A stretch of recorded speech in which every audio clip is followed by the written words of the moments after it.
So I know in our last class we were about talking about um, inheritance. So that's where we dropped off, and then we were trying to see how we are going to create a class that inherits from another class. So this a continuation of that class. So we wanted to talk about inheritance. So inheritance is a concept in which some property or method of an object is used by another object. So let's say, for example, I have two classes. I have this class of bank and I have class of ZE bank, for example. And then I want this class to have the same properties as um, bank class. So this ZE bank will be like a child class of this particular bank. So we can just write BE extends bank. So it's not just enough to write that. After writing that, you now write your constructor.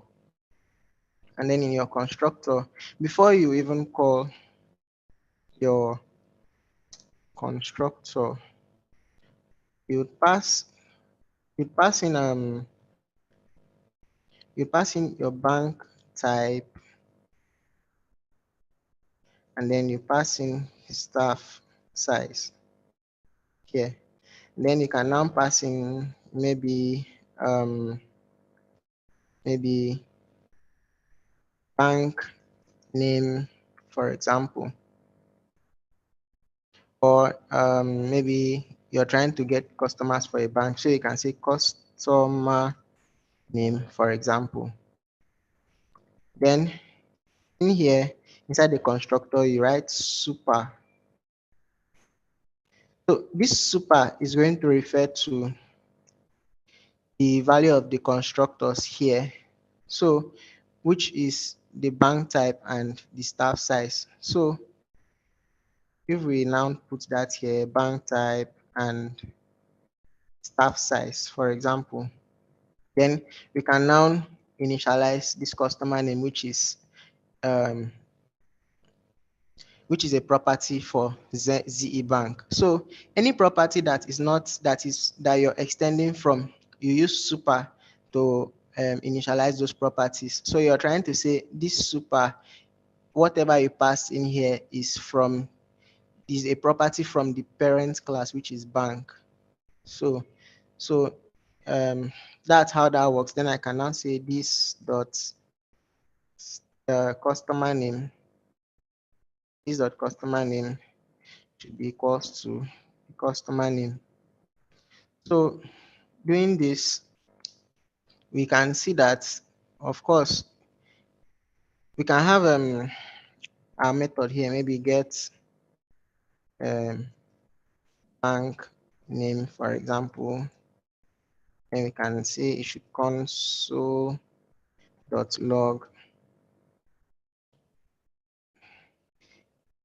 this bank's name is, then now have plus or this customer's name, or let me make this get bank details instead. Get customer detail, for example. I can now say this customer name. I could even pass account number there.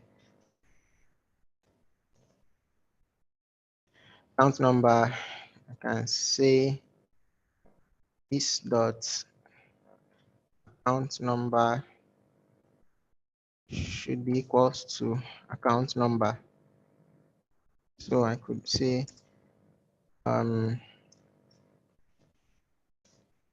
with account number, I can now say plus. So I'm supposed to add this keyword, this dot customer name, this dot account number, for example. So we've created the parent class. We've created a class that inherits from that parent class or the bank class, for example. So we can create we can say Victor, for example. So let Victor equals to new ZE bank, for example. Then in here, we are going to pass the bank type, staff size, and customer name and customer number. So say the bank name, the bank type can be maybe commercial bank.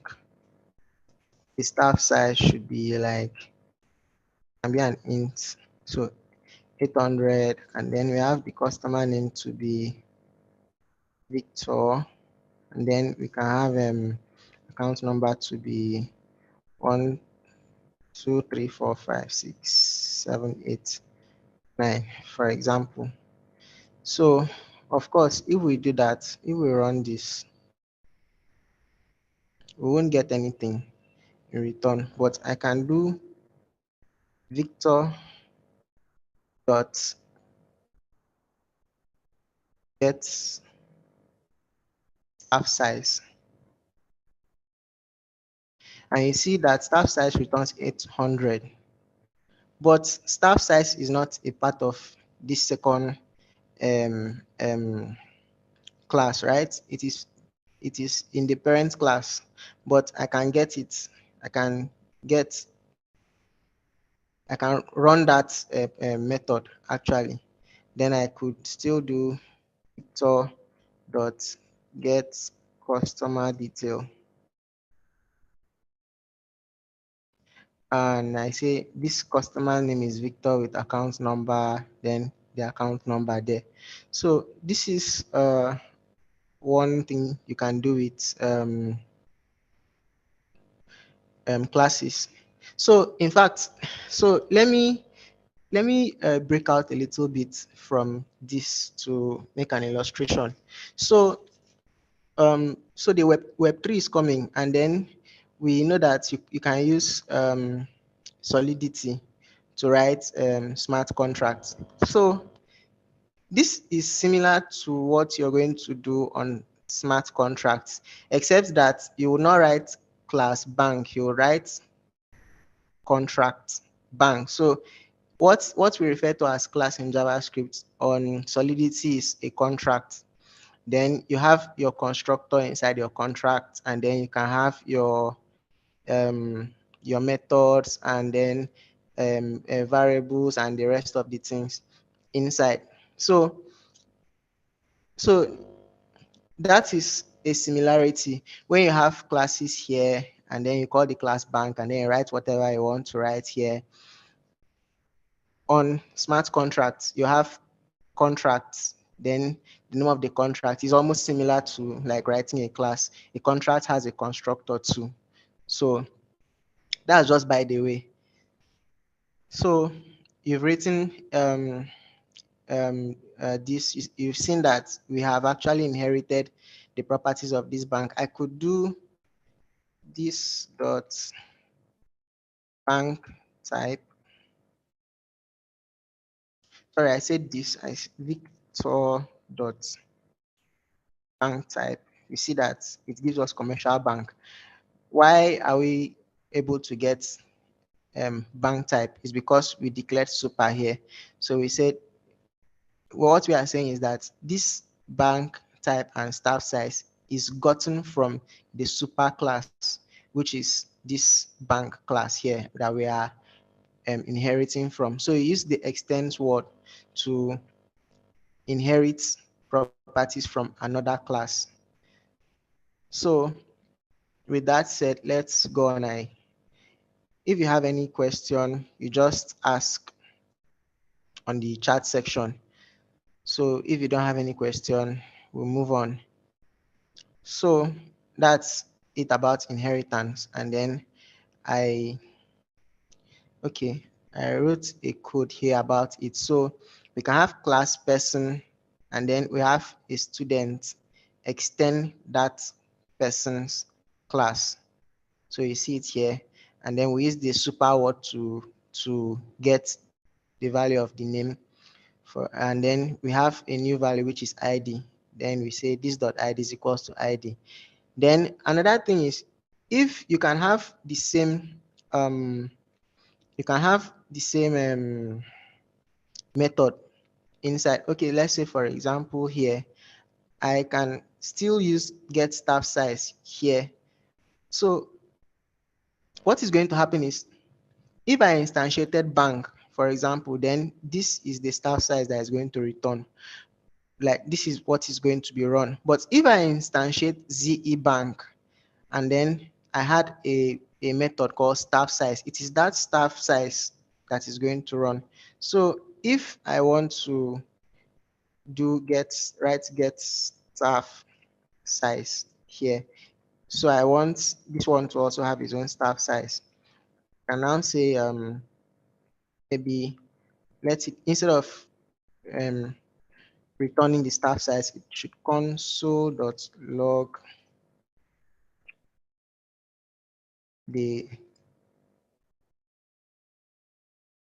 staff size is, then I'll say this dot staff size, for example. So if I run this and I go on to say Victor dot get staff size, so get staff size. Okay, I didn't call that function. So we see that it's now using the staff size is then the staff size. But if I say, let me say, let T H A P E O E L O. I hope I'm correct. So if I did that equals to new bank, right? And then in here, I want to use bank type and staff size, for example. So bank type is maybe microfinance bank. Then the staff size is let's say 600, for example. Then so if I run that and then I say CHAPELO dot get staff size. So it's going to run this first one, which is this staff size. Why? Because this name is referring to bank, which is this bank. But this other one, Victor, is referring to this ZE bank. And then since it has a get staff size, it is going to run this one, this particular one. But if at all I didn't have this get staff size and I called get staff size while I have while I've instantiated this function, then it is going to actually come and call this one. So I hope that is clear. Do you understand? Do you guys understand up to that point? Ferami, do you understand? Okay. All right. He says yes. So let's continue. So we have polymorphism. So polymorphism is the ability to call the same method on different JavaScript objects. So that's what we are doing here. So look, we are calling the same method, right? But we are calling it on different objects. So I can have 500 of these objects, and then I can call get, okay, for example, let's say maybe I didn't have this, for example, get staff size. So no matter the number of objects I have here and no matter the object I'm calling, I can get staff size, right? So a simple way to understand polymorphism is, if you break this into two, you have poly and you have morphism. So poly means many. So mono means one, poly means many, then morph means form. So if you bring that together, I have polymorphism. So that means different forms. So you can have different forms of objects that can call the same method, right?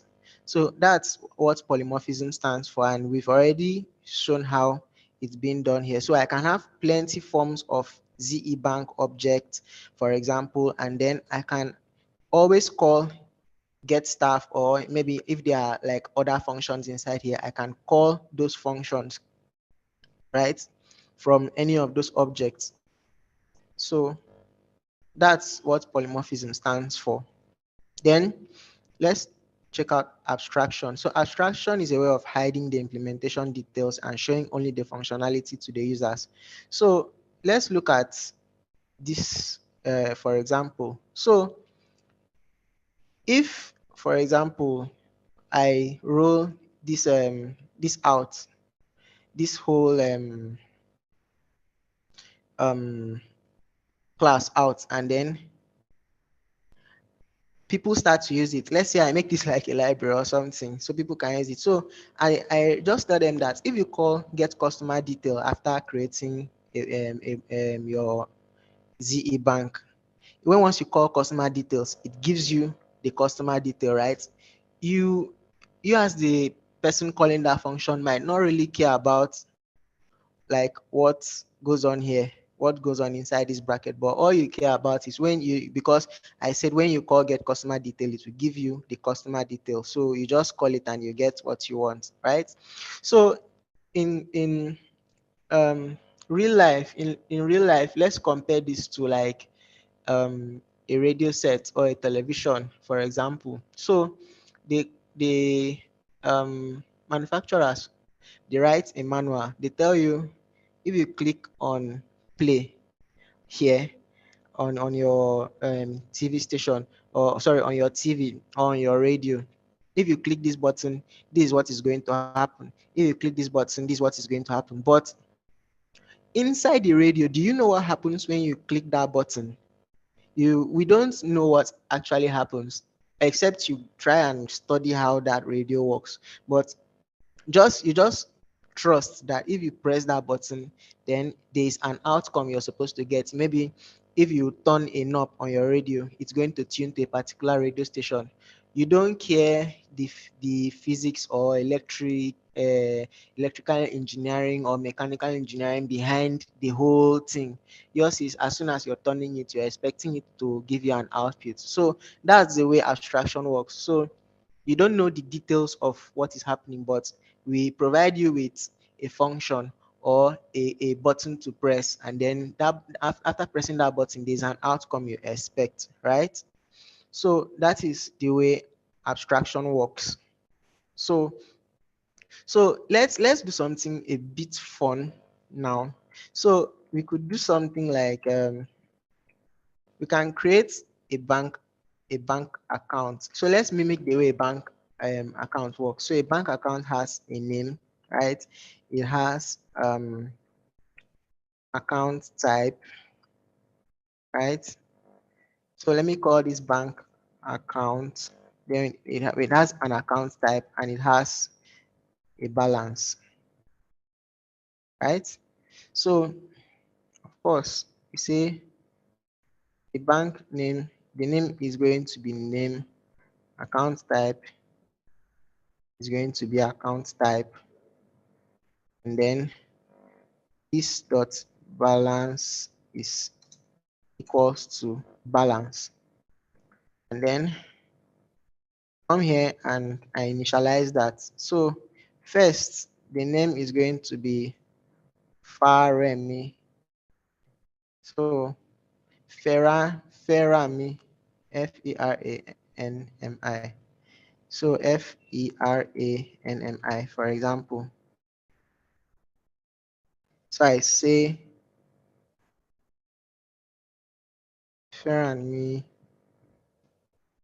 account is equals to that. So account name, account type is going to be savings, SAVINGS. So that is going to be in string format. And then we have that you created the account with, let's say, 2,000 naira, right? So we can create get get account balance here. Then we can say return return this dot balance. And I know I made this mistake. So this dot balance, get account balance, deposit, then um, amount. Then I can now say this dot balance is plus or equal to amount. Then you can say withdraw, right? Then we now write amount. So then we can now say this dot balance should be minus equals to amount. So of course, if we do this and we run this code, so we can basically, so we have fair and me account. So if I do fair and me account and I write dot get account balance, for example, you see that we have 2,000 naira. So I can deposit. So I can say fair and me account dot deposit. Then I pass in maybe 3,000, right? I pass in 3,000. Then if I go back to get account balance, I see 5,000. Then I can withdraw. So I could do fair and me account dot withdraw, and then inside that withdraw, I want to withdraw, let's say maybe 4,000, for example. So if I do that and I check on fair and me account here, dot get balance, account balance, see that he's left with 1,000 naira, right? So you can use this to actually create fun things, fun you can mimic a bank, for example, or even a bigger institution. So you can even use if else to check if the amount, we can from here we can withdraw more than the amount we are supposed to withdraw. So we can say if the amount is greater than this dot balance, then we want to um console dot log you can't withdraw. So you can escape that with that can't withdraw more than you have, right? Then we now say else. Now put this inside else.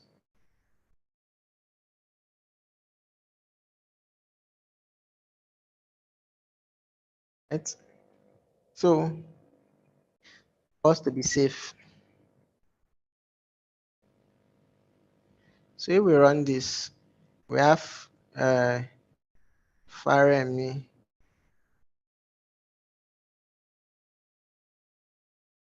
So we have Ferrami account dot get account balance.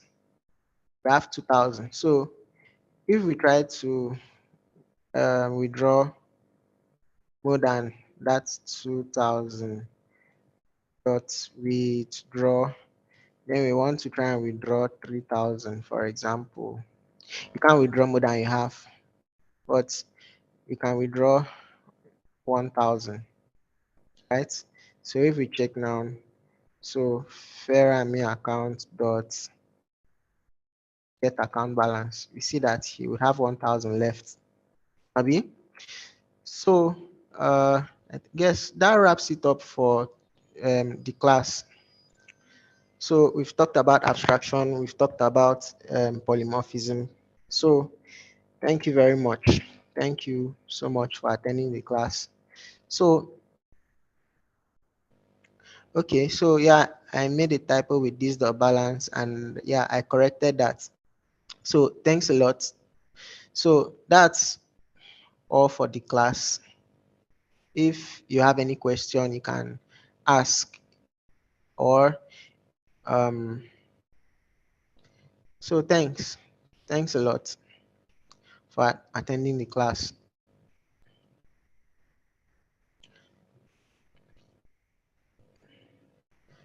So over to you. Okay, well, thank you. Since you're done, call it a day. Okay, thank you very much.